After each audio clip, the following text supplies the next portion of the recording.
Longtemps, Mari ne fut qu'un nom sur une liste généalogique. Celui d'une cité dont la tradition mésopotamienne faisait le siège de la 10e dynastie royale après le déluge.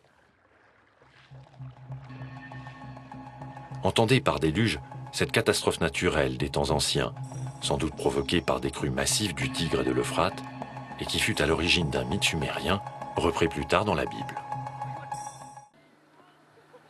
À voir aujourd'hui le long ruban vert de vergers et de champs cultivés que le fleuve déploie dans cette région subdésertique, on prend véritablement conscience du miracle de Mari, et donc de la Mésopotamie tout entière.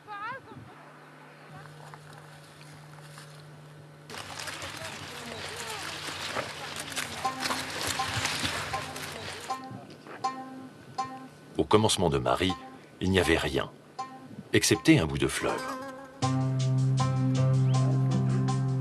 L'ancienne cité mésopotamienne serait-elle l'œuvre du prodige? Plus simplement de la volonté et de l'ingéniosité des hommes qui l'ont fondée au 3e millénaire avant Jésus-Christ.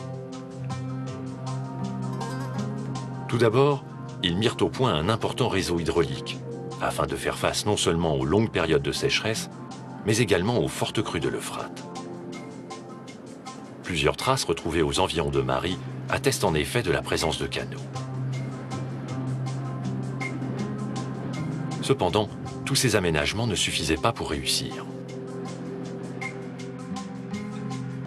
N'ayant ni forêt, ni aucun minerai, les hommes de la région importèrent bois et cuivre des monts du Taurus, dominant l'actuelle Turquie, et s'emparèrent du pouvoir que donnait la possession du métal, notamment pour la fabrication des armes et des outils.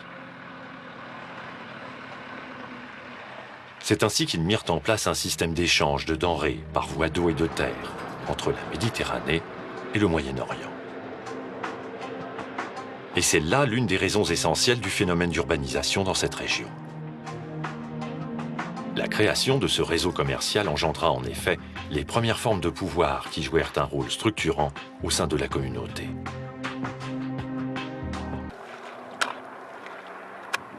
Entre le 7e et le 4e millénaire, elle se rend maître de l'eau et de la terre, développe l'élevage et l'agriculture, invente la céramique, la métallurgie et la roue.